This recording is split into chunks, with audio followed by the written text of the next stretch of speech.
I'm curious. I am curious. Curious. By nature. Welcome to Curious by Nature. I'm Jessica Johnson from Newswise.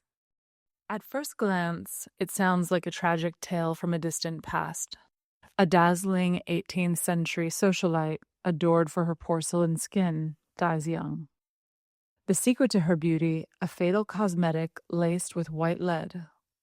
But for physicist Fiona McNeill, that old story triggered a very modern scientific investigation, one with surprisingly current implications.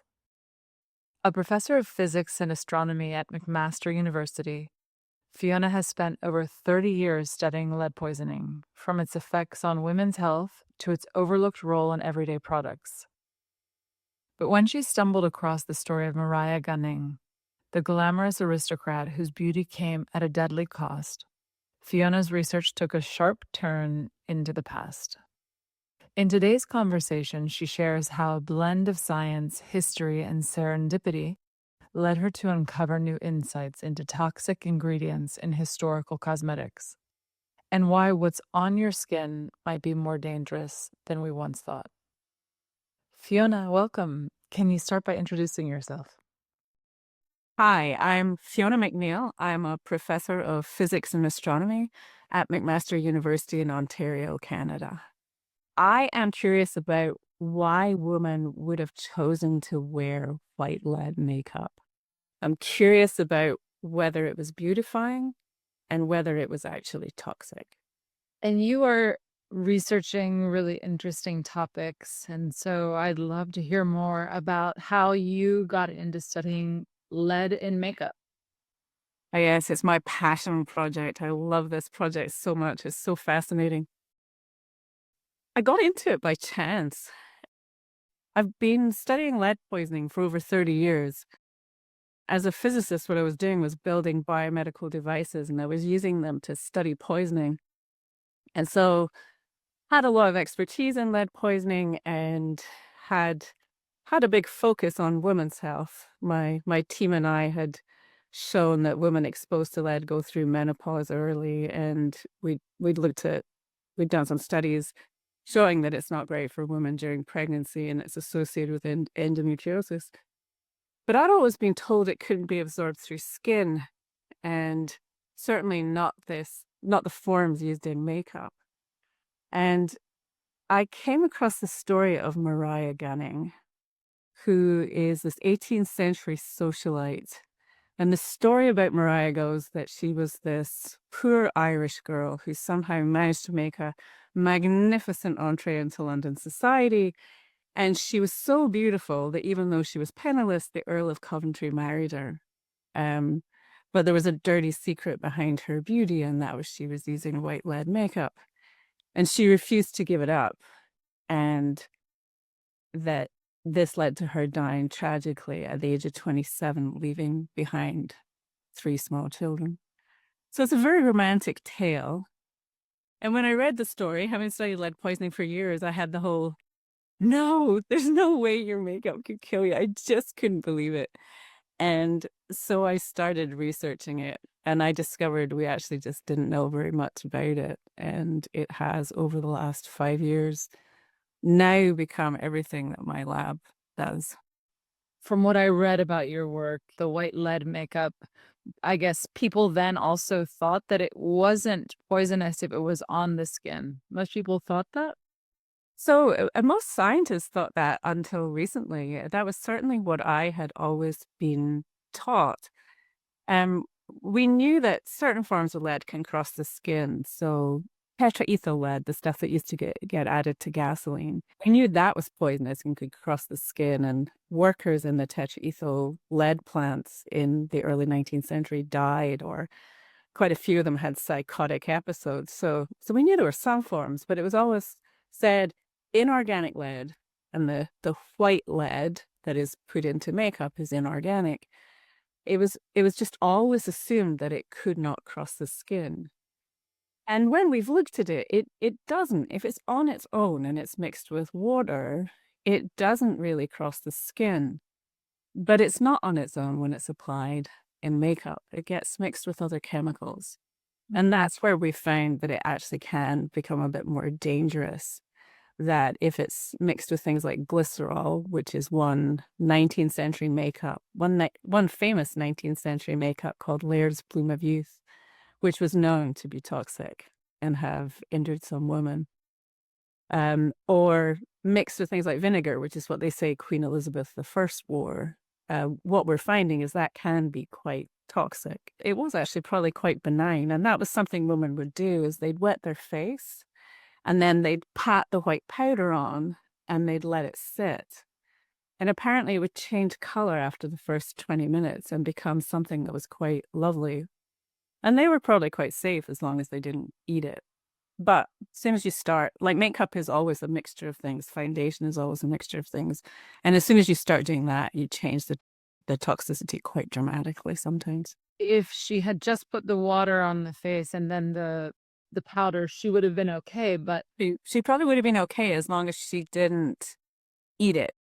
But that was one of the reasons for my skepticism, actually, is that even if you got a little bit on your mouth when you were patting it, it actually takes quite a lot of white lead to kill you. You got to work at it. And it takes somewhere between 12 and 14 grams to kill you. And there are cases where people have eaten 20 grams and they've survived. And that in makeup is actually a lot of makeup. It's like eating your whole bottle of makeup. I wasn't convinced that even if you got little bits on your lips, that ingestion was what could be the problem. It's one of the things I find interesting because we always talk about women as if they're stupid or frivolous for wearing makeup. But my suspicion is they probably knew what was relatively safe and what wasn't. she didn't want to forego some of the aspects of what she was putting into it and that made it more dangerous. That's what they say about her. But I'm not actually, I don't believe that it was actually her makeup that killed her. I think that's all just a kind of scandalous rumor and gossip that I think it's more likely that Mariah Gunning, Lady Coventry, actually died of tuberculosis. But she certainly was known to wear makeup, and there are stories about her wearing makeup. We don't actually know the exact recipe she was using. We just know that there was one account of her wearing makeup at the court of King George. Then there's a story that on her honeymoon when she went to Versailles, her husband actually made her wash the makeup off her face because he was angry that she was wearing it in the French style. And did it very publicly. I've always thought that George, the Earl of Coventry, was a bit of a pill, actually. He doesn't sound like a nice guy. Because he kind of publicly humiliated her by making her take off the makeup. And then it is kind of ironic then that's supposedly what she died about, but maybe not even. Yeah, this most of the stories about her dying of it actually come from Horace Walpole. He was this letter writer and he wrote hundreds of letters to all his friends. And he does talk about her quite a lot in the letters. And he's one of the few places where he actually refers to it in passing. He's talking about someone else and he says she died like Lady Coventry from her makeup. But there's not many sources beyond that, actually. And I started taking it with a pinch of salt because he really didn't like her. And he was such a gossip that I was like, can we really believe Horace about what he's saying? So it was considered then to be dangerous. Yes, they certainly knew that it could be dangerous. So women and men have been wearing white lead makeup for millennia. The ancient Greeks knew it, and it was worn all around the world. And certainly for all of that time, everybody knew that white lead could be dangerous, that lead could be dangerous. But they kept using it. And it's certainly not the case that everybody who used the makeup became really ill. And that's when it started interesting me, because it was why some people get sick and others don't. And it probably was very much what they were mixing the makeup with that made the difference between you actually being quite safe using it and unfortunately not being safe using it. Chemically, how does that work? And it helps if there's another substance in there, that it helps to enter the skin more easily, or what happens? Yeah, it's doing two things. So that's exactly what's happening with glycerol. So when they were making makeup where they would mix white lead with glycerol, the glycerol in our studies, we find it's opening up the skin. Skin, I always, in my mind, is like a little brick wall. You've got all your little bricks, and then there's this waxy cement in between the cells. And the glycerol seems to break down the cement and open it up. And it gives a pathway for lead to get in. Mm. But that increases the amount of lead that gets in.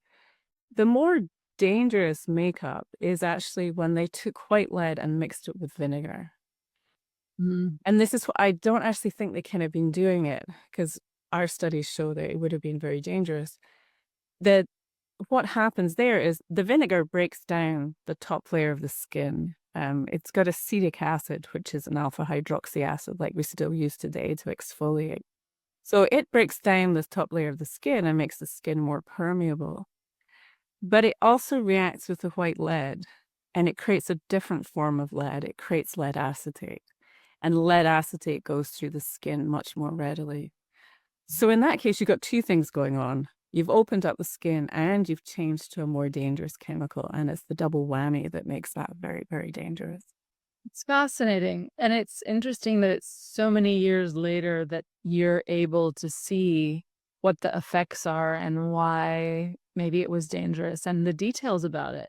Yeah, and that's very much because we've only had the technology to do that within the last few years. We use synchrotron techniques to study it. So synchrotrons are huge particle accelerators that accelerate electrons. And we can take a very fine beam of light out of the synchrotron, often in the low energy X-ray range, and we can scan across the samples, and we can create these maps. So we scan across the sample, and we get an X-ray spectrum for each pixel we hit, and then we can unfold it, and we can see maps of lead. And no one had been able to do that before. And it's because we can actually see what's going on with the lead as it goes through the skin. Oh, like a mini accelerator. That's fascinating. So that's where also physics is helping you and analyze this topic in a way that maybe chemistry alone wouldn't, right?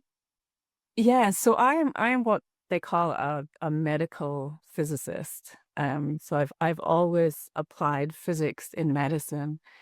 And so the programs my department teach um, we have medical and biological physics. So we're using physics techniques to look at biological and medical systems. So I assume that also then you must be thinking about how this is related to maybe today's makeup. I'm very interested that when we talk about today's makeup and we're looking at, what we usually have levels where we say you can't have more than this amount of lead in lipstick or whatever. But we're doing that now based on old testing. And we've never really done the testing of what happens when you take that compound and you start mixing it in the makeup. So that our toxicity testing probably isn't fully up to date for makeup. And most of the time, that's probably not a problem because the levels of lead in most modern makeups are extremely low. They work very hard to source materials where there's not a lot of lead. But there are a few traditional makeups that women around the world still wear that can contain quite a lot of lead. And so kohl, the really black, dramatic eyeliner that's been used since ancient Egyptian times, that's a very common makeup in Persia. And even today, you find a lot of traditional coal is made with galena, a mineral, which is actually lead sulfide. And there are cases that pop up on a fairly regular basis of people getting poisoned because they're wearing that. And sometimes it's children wearing it because they use it for eye protection. One of the reasons coal was worn was, yes, it's very dramatic looking, but it also helps with sort of in sunshine it helps, but it's also antibacterial. And so they think one of the reasons the ancient Egyptians wore it so much was that it was actually a way of stopping eye infections in the heat. So people still wear it. And the reason it tends to cause more poisoning is because you're putting it in the eye or around the eye. But you get stuff in the eye and it can go down the tear duct and then you start swallowing it. And so it's not just that it's on the surface, it's that it is finding a pathway where you end up ingesting it and that's why it turns up. Do you think that there are other chemicals in the makeup that are doing harm similar to lead? There are probably still some traditional makeups out there that may contain other chemicals. I fortunately have not come across and not heard from my colleagues coming across it so much. But we study a Hindu cosmetic called sindoor, which is that red powder that married Hindu women wore in their hair.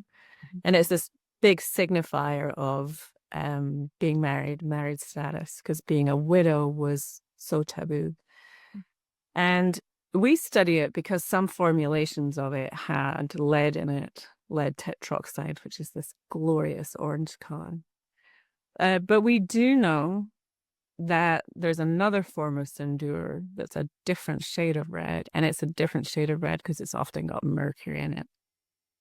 We don't study mercury in our lab, mostly because it scares me, the idea of working with it. Mercury is very volatile, and you have to, we have a lot of protections to keep ourselves safe working with the lead, but the layers of protection you have to put in for mercury are much higher, so I'd really rather not. But if any of that sindoor is still around, yeah, then there's the potential for mercury poisoning. But fortunately, as I say, not much in modern makeup from very reputable companies because they're carefully testing to make sure it doesn't happen. Do you take care today in certain areas to reduce lead poisoning in your environment? I do. I live in a newer house, and all the water pipes into my house are lead-free. That can be a source of lead exposure. While I live in a main road, that used to be a source of lead exposure, but these days, because lead has been taken out of gasoline, the levels people have been exposed to are greatly reduced. So most people, as I say, 15 years ago, most people's lead exposure had dropped by a factor of 2, and it'll be more than that now than in the 1990s when I started. For most people, lead exposure is very low these days, which is good. So you don't necessarily have to try as hard to protect yourself as you used to. But if you lived in an old house, I would advise you never to try and renovate it yourself until you had someone come in and test the paint. Because if you take a blowtorch to lead paint, it's very easy to poison yourself that way. Or to blast it off. Don't do that. Get the professionals in to do it. If you lived in a house with old pipes, you might want to see if you could get them replaced. And when we did the study here in Canada, we found a small number of people who they weren't poisoned, but they had slightly higher exposure than others. And we discovered they had been urban gardening, and they'd been growing vegetables on a site where an old shed had been, and the shed had been covered in lead paint. And when they tore down the shed, no one had ever tested the soil. So if you live in an urban area and you're gardening and you know you had an old shed there or whatever, you might want to test the soil. That could be a source. I saw your website and it's great for anyone who wants to see those photos. Those are photos of me where we put titanium dioxide as a replacement, and we've now found that the lead is even more subtle than those makeups look. It is actually quite lovely, and I would be tempted. What I really want to do is to be able to show people the incentives women had for that, for wearing it, and explaining that it wasn't a frivolous use of it. It was in a time when your face was your fortune. Being able to make yourself look more upper class, being able to make yourself look younger, being able to make yourself look healthier.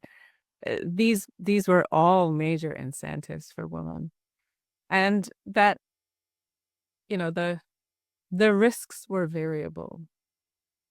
So we're starting to understand that from the research, but I really want to do a bit more with my website and other places to share that with people, to say, in fact, women are not stupid. So what is the future of this research and what your goals are for it? My goals are to really understand what happened to some of these women. And I might not ever be able to do it about individuals, but I could I could find out things in general. And I also want to understand why they wore the makeup. And so we have looked, and we have ways of testing what it would have looked like when worn. And the answer is lovely. Women had real incentives to wear it. And it was doing things like, it was changing the light reflection on skin to make women look younger and hide blemishes. It was really wonderful to talk to you today. Curious by Nature is a production of Newswise. More than 7,000 journalists get the Newswise wires. Visit newswise.com and find out how to spread your news today.